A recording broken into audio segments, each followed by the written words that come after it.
মা আসফালা মিনাল কাবাইনি মিনাল ইজহারি ফিন্নার।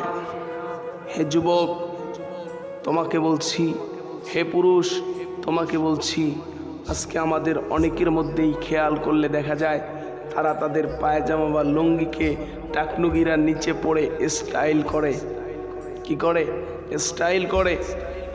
যুবক না, হে পুরুষ না, তুমি তোমার পায়জামা বা লুঙ্গি টাকনুগিরার উপরে পড়ো।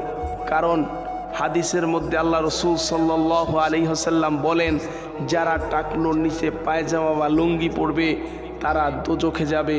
এজন্য বাবারা ভাইরা, আমি যুবকদেরকে বিশেষ করে বলতে চাই যে তোমরা তোমাদের পায়জামা বা লুঙ্গি পরার সময় অবশ্যই খেয়াল করবে যে তোমাদের পায়জামা বা লুঙ্গি যেন টাকনুগিরার নিচে না যায়। টাকনুর উপরে তোমাদের পায়জামা বা লুঙ্গি পরতে হবে।